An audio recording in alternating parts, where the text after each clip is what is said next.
Muito bem, meus irmãos, vamos agora abordar o tema, a heresia colossense, né? A heresia colossense. Por que o nome heresia colossense? Todos nós concordamos que Paulo escreveu sua carta aos Colossenses com o objetivo principal de combater uma heresia.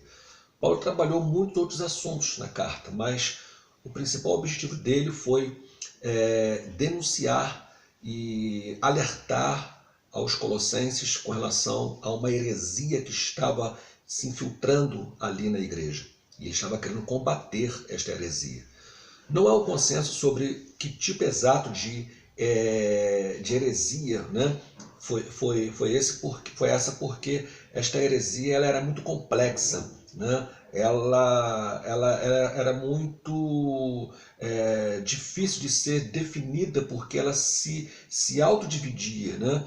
Então ela era compreendida de diversas maneiras, né? Havia muitos elementos que se agrupavam, né, para formar esta heresia. Então não era uma heresia muito fácil de ser compreendida, porque ela se apresentava de diversas maneiras, né? Uma verdadeira colcha de retalhos, né? De heresias, por assim dizer. Por conter elementos tanto pagãos quanto judaicos, apesar de agir travestida de uma forma de cristianismo, a heresia nega a Cristo seu lugar primordial e distorce o estilo de vida cristã refletido em todos os escritos do Novo Testamento. Ao tentar reconstruir a heresia para esclarecer a verdade, Paulo evidencia com bastante firmeza a conclusão a que chegaram muitos estudiosos. Trata-se de uma forma primitiva de gnosticismo.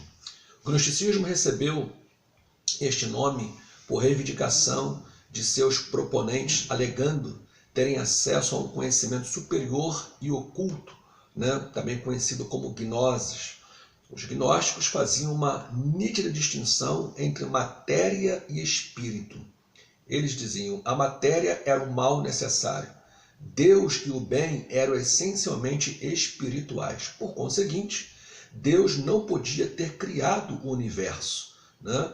Porque se Deus é espírito e é bom, e o universo, sendo matéria, é mal, então Deus não poderia ter criado o mal, né, que seria o universo. Então, negavam Deus como sendo o criador do universo. E quando chegava na doutrina de Cristo, havia também uma outra problemática, um outro problema, porque a Bíblia diz que no princípio era o verbo estava com Deus, e o verbo era Deus, e o verbo se fez carne e habitou entre nós. Bem, sendo então Cristo Deus e sendo a matéria má em si mesma, então eles negavam a encarnação de Deus, porque Deus jamais poderia também se encarnar, visto que o corpo em si, sendo matéria, é mal. Então eles não conseguiam entender e compreender e aceitar a Cristo como sendo a exata encarnação de Deus. Então negavam a divindade de Jesus. Negavam a divindade de Jesus. A morte de Cristo sobre a cruz, no corpo material, não podia realizar a salvação. A salvação só podia ser alcançada quando a centelha divina cativa no corpo material fosse libertada. Os atos praticados no próprio corpo por uma pessoa representavam muito. Assim, muitos adotaram o mais libertino estilo de vida, enquanto que outros se tornaram ascéticos ao afrouxarem as amarras que ligavam o homem interior ao corpo. Ou seja, viviam um estilo de vida que pudesse apressar, né, a sua própria morte para o desprendimento, a libertação do espírito, que é bom, do corpo, que é matéria, que era mal. Então, criava-se aí uma série de pensamentos, de doutrinas heréticas que confrontavam ao ensino das Escrituras. A Bíblia diz, meus amados, que quando Deus criou todas as coisas, a Bíblia diz que e viu Deus que tudo quanto havia feito era bom, né? Era bom. A Bíblia nos ensina que o corpo do homem agora salvo, ele é santuário, ele é templo do Espírito Santo de Deus. Então, não tem como aceitar um pensamento desse, né? Não é só o espírito que é bom, né? Não é só a parte imaterial, mas todo o nosso ser, espírito, alma e corpo, né, são bons diante de Deus, são criados por Deus. E a Bíblia fala que devem ser preservados irrepreensíveis para a vinda de nosso Senhor e Salvador Jesus Cristo. Agora, quando a gente pensa em relação a esses pensamentos heréticos do gnosticismo do primeiro século, né, quais doutrinas esta heresia visava destruir? Primeiro, como já começamos a falar aqui, a doutrina da criação. Se Deus é espírito e é eternamente bom, não poderia ter criado a matéria, essencialmente má. Consequentemente, Deus não é o criador do mundo, diziam os gnósticos. As emanações de Deus é que criaram o mundo, segundo esses falsos mestres. Ou seja, Deus jamais, segundo eles, né, Deus jamais interferiu na criação do universo, porque ele é espírito bom, o universo é matéria e é mal. Mas como que o universo veio à existência? Emanações, espíritos, pequenas divindades, né, que emanaram de Deus, então atuaram na criação do universo. Jesus Cristo seria um espírito desse, um demiurgo, né? Como foi classificado, um ser que não era como Deus, mas também não era como o ser humano. E esse Jesus, um demiurgo, um espírito inferior, que teria então criado todas as coisas, né? As coisas que existem. A segunda doutrina que o gnosticismo ataca é a doutrina da encarnação de Cristo, né? Como falei, se a matéria é essencialmente má, Jesus Cristo é o Filho de Deus, então Jesus, não teve um corpo de carne e ossos, né? Porque como negar a existência de Jesus? Então eles afirmavam, não, tudo bem, Jesus Cristo estava lá, mas ele não possuía um corpo físico, mas sim um corpo aparentemente físico. Ele era uma espécie de um fantasma, né, que perambulava, que andava de um lado para o outro, mas não tinha um corpo físico, como nós entendemos à luz da Bíblia que ele possuía, né? Por muitas razões, muitas evidências, provas de que ele realmente possuía um corpo físico, ele se cansava, ele tinha sede, ele comia, enfim, por ocasião do seu padecimento, a Bíblia diz que ele sangrou, né? Ele suou gotas de sangue e muitas outras evidências naturais que nós vemos em Jesus, que provam que ele possuía um corpo físico. O próprio Jesus refutou isso quando pensaram que ele fosse um fantasma, né? Ou que ele não...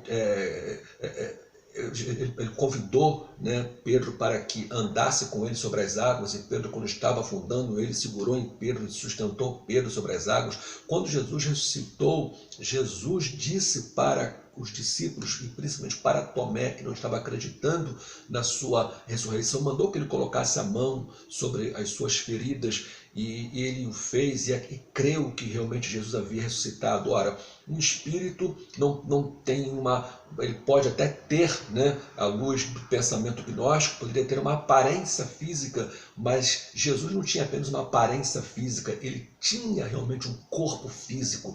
E é por isso que Paulo diz aos Colossenses 2,9 que nele habitava corporalmente toda a plenitude da divindade. Ali Paulo tanto fala da divindade quanto fala da sua humanidade, porque a divindade habitou corporalmente em Jesus, né? Então Jesus era 100% homem e 100% Deus. Mas atacavam também a doutrina da santificação. A teologia sempre ela desemboca na ética, né? No nosso comportamento. Aquelas pessoas, por exemplo, que dizem que não me importo com o que você acredita, desde que viva corretamente. Isso é um mudo, isso é uma verdadeira contradição, porque o nosso pensamento influencia diretamente no nosso modo de vida. Aquilo que eu penso, logo eu apresento de forma clara no meu modo de viver. Eu penso assim, logo vivo assim. Se eu penso corretamente, eu vivo corretamente. Se eu penso de maneira errada, logo o meu viver também será de modo errado. E porque as convicções determinam o nosso comportamento. Doutrinas erradas geram um modo de vida errado, como disse alguém, né? O autor dessa frase, Warren Wiersbe, um grande teólogo, escritor, já falei sobre ele aqui, comentarista, expositor bíblico, ele falou acertadamente sobre isso. Doutrinas erradas geram um modo de vida errado. A heresia sempre leva à perversão. Os gnósticos diziam: se a matéria é má, logo o nosso corpo é mau. Se o nosso corpo é mau, devemos adotar uma das duas atitudes: afligi-lo, caindo nas malhas do ascetismo, ou ignorá-lo, caindo na teia da licenciosidade. Então, negavam a doutrina da santificação, né? Quando se lançavam, se entregavam ao bel prazer, né? Para que pudesse usufruir, viver toda espécie de licenciosidade, de pecado, e com isso também apressando a sua libertação do corpo. E outros entendiam que precisavam estar vivendo, se clausurando, né, oprimindo o espírito, para que o espírito pudesse então um dia se libertar desse corpo. E com isso anulavam a doutrina da santificação, que nós só seremos perfeitos, não por ocasião da saída do nosso espírito do corpo, mas a santificação que a Bíblia nos ensina é uma santificação agora para o presente. A santificação que acontece logo após, imediatamente, a partir da nossa conversão. Né? Segui a paz com todos e a santificação, sem a qual ninguém verá o Senhor. Sede santos, porque eu, Senhor vosso Deus, sou santo. Pedro fala sobre isso.